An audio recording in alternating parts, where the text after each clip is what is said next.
আয়াতে আল্লাহ তাআলা মুসলমান বান্দাদেরকে দুইটা কাজের প্রতি প্রতিযোগিতা করার জন্য আদেশ করেছেন।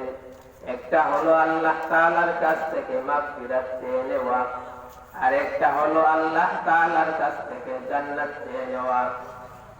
আমরা দুনিয়াতে তো সবাই গুনাহ করি, কিন্তু মাগফিরাত চাই না। এটা আমাদের জন্য বড় একটা বদকপালি, পুরা কপালি। কারণ অতীতে যারা উম্মত ছিলেন তারা সবাই গুনাহ করত, কিন্তু গুনাহ করার কারণে তারা গুনাহের উপর ইস্তেকামত থাকত না। তারা তওবা করে আল্লাহ তাআলার কাছ থেকে মাফি চেয়ে নিত।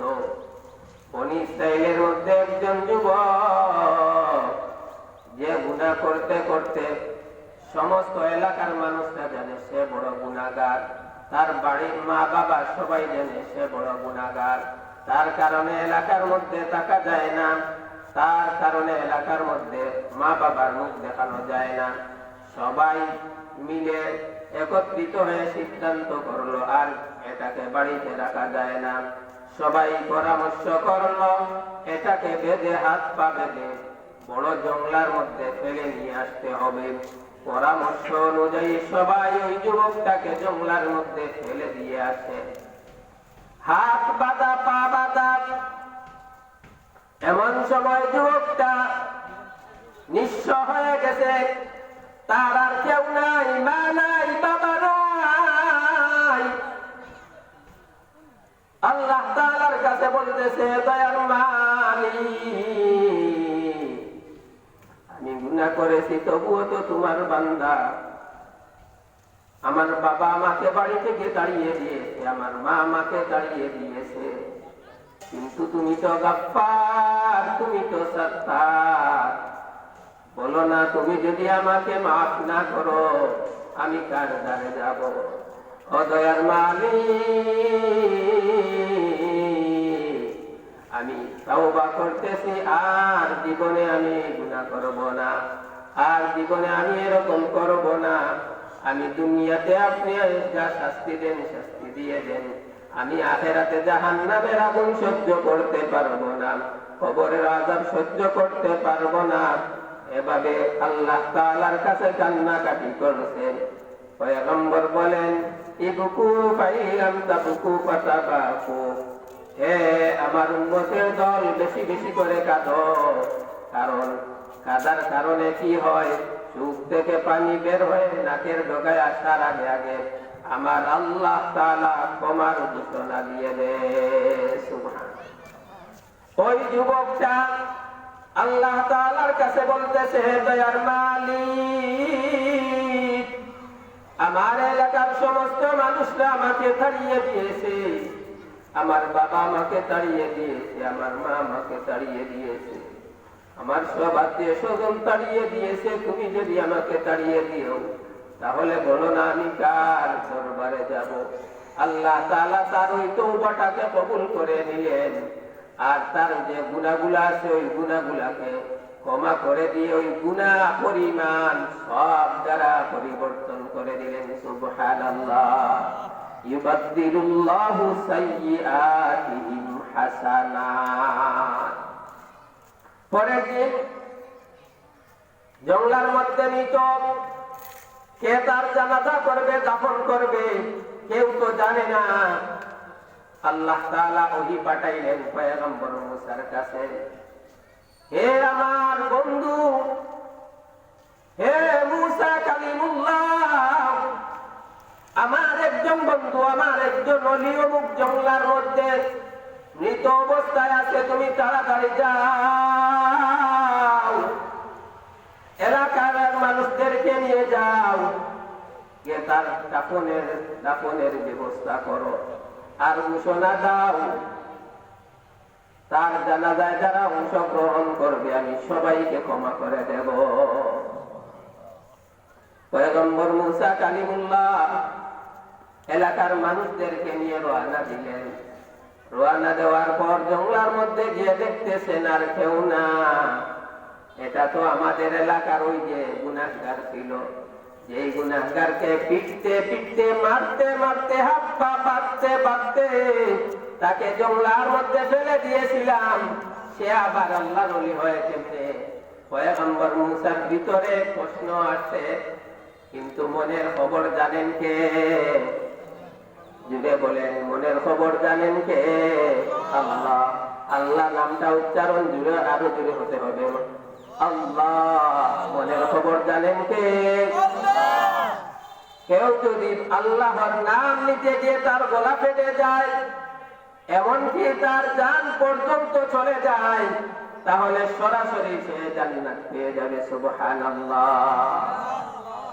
পয়গম্বর মুসা আশ্চর্য হয়ে গেলেন, এত গতকালের ওই গুনাহগার, যে গুনাহগারকে আমরা সবাই পিটুনি দিয়ে হাত পা বেঁধে জঙ্গলার মধ্যে রেখেছিলাম, এখন আবার আল্লাহ তাআলা বলেন এটা নাকি আল্লাহর ওলি। প্রশ্ন বুঝতে পারলাম না।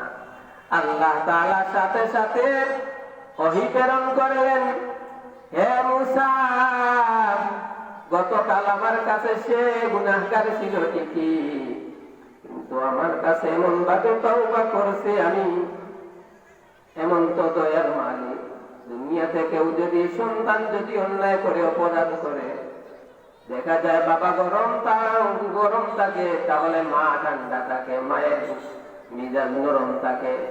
সন্তান সারাদিন বাড়িতে যায় না, বাবাকে ডরায়, ভয় পায়, কিন্তু রাত্রিবেলা সন্ধ্যাবেলা যেই সময় সন্তান পিছনের দরজায় দিয়ে মাকে বলে আম্মা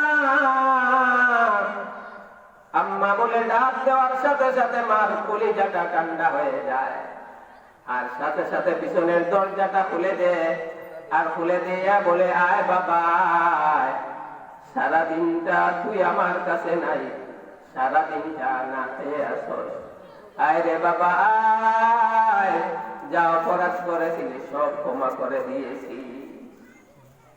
আল্লাহ তাআলা বলেন, দুনিয়াতে আমি যত মায়া দিয়েছি, মহব্বত দিয়েছি, ওই সব মায়া আর মহব্বত আমি 100 ভাগ থেকে 1 ভাগ দিয়েছি, বাকি 99 ভাগ আমি আল্লাহ তাআলার কাছে রাখছি।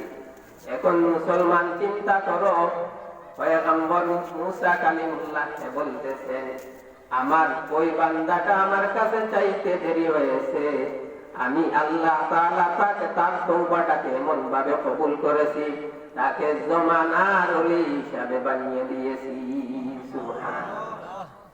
আজকের মাহফিল যার মাগফিরাতের মাহফিল, আজকের মতো মাহফিলকে যদি গনিমত না মনে করে, এলাকার যুবক ভাই, মুরব্বিয়ানে আযম, আপনাদের পায়ে ধরে যদি বলতে হয় তাহলে পায়ে ধরে বলবো, মাহফিলে অতি তাড়াতাড়ি চলে আসেন।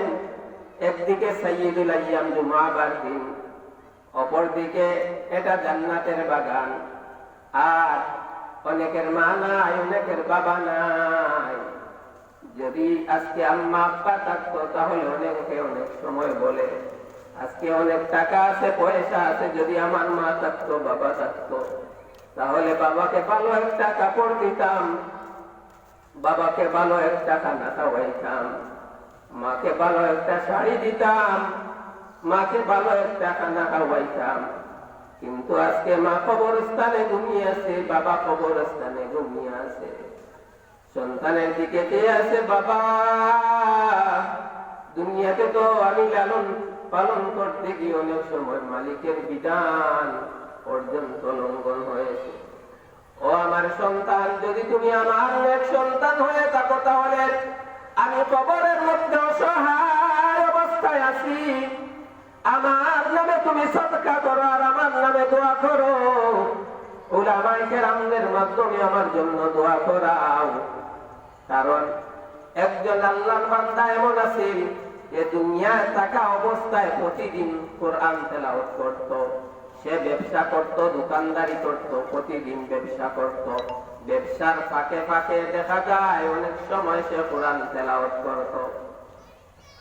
পয়গম্বর ঈসা আলাইহিস সালাম কবরের পাশ দিয়ে যাইতেছেন, যাওয়ার সময় মনে মনে ভাবলেন কবরের পাশে একটু দোয়া করে দেই, মুর্দেগান যারা আছে তাদের জন্য দোয়া করি। ওই দোয়া করার সময় দেখা যায় যত মুর্দেগান আছে সব মুর্দেগান সিরিয়াল ধরতেছে, সবাই দোয়া নিবে, কিন্তু একজন আল্লাহর বান্দা এমন, সে সিরিয়াল ধরতেছে না, সে জায়গায় বসে আছে, তার কোনো টেনশন নাই, কোনো চিন্তা নাই। পয়গম্বর ঈসা আলাইহিস সালাম চলে গেলেন, পয়গম্বর তো পয়গম্বরদের কাছে ওহি আসে, তো সবাই বলতেছে আমরা সওয়াব নেওয়ার জন্য লাইন ধরছি, তুমি সওয়াব নেওয়ার জন্য লাইন ধরছো না, তুমি দেখা যায় ওই জায়গায় বসে আছো, চিন্তা বসে আছো, কারণ কি? ওই সময় আল্লাহর বান্দা বলে, তোমরা শুনে রাখো, শুনে রাখো, আমার একটা সন্তান আমি দুনিয়ার জমিনে রেখে আসছি, যে সন্তানটা প্রতিদিন আমার নামে কোরআন তেলাওয়াত করে, আর ওই কোরআন তেলাওয়াতের সওয়াবটা আমার ভাগে আসে, এজন্য ওই সওয়াবগুলো নেওয়ার আমার প্রয়োজন নাই। সুবহান। কিছুদিন পর আবার পয়গম্বর ঈসা আলাইহিস সালাম ওই কবরের পাশ দিয়ে যাইতেছেন। মুসলমান একটু লক্ষ্য করুন, পয়গম্বর ঈসা আলাইহিস সালাম ওই কবরের পাশ দিয়ে আবার যাইতেছেন, যাওয়ার সময় আবার হাত তুলে দোয়া করতেছেন। ওই সময় দেখা যায় ওই যে এক ব্যক্তি ছিল, যে ব্যক্তিটা লাইনে আসতো না, ওই ব্যক্তিটা আজকে লাইনে আসছে। পয়গম্বর মুসা আলাইহিস সালাম বললেন, গতদিন আমি দোয়া করছিলাম, দোয়া নেওয়ার জন্য তুমি লাইনে আসছো না, আজকে তুমি আবার লাইনে আসছো, তার কারণটা কি জানতে চাই। ওই সময় ব্যক্তিটা বলে, আল্লাহর বান্দা বলে, এ পয়গম্বর ঈসা,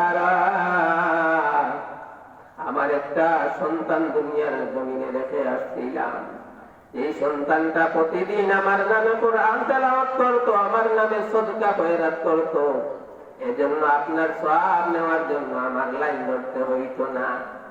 আমার যেই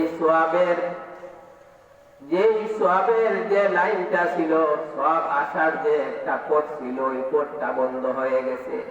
আমার ওই ছেলেটা ইন্তেকাল করেছে, আমার ওই ছেলেটা মরে গেছে, এজন্য এখন থেকে আর আমি সওয়াব পাই না, আজকে আমি সওয়াবের লাইনে দাঁড়িয়ে আছি। এজন্য কালাকুনা এলাকার মা, কালাকুনা এলাকার বাবা, যুবক ভাই, আপনার আমার অনেকের মা নাই, বাবা নাই, মা বাবা অসহায় অবস্থায় আছেন, তাদের নামে সদকা করে আল্লাহ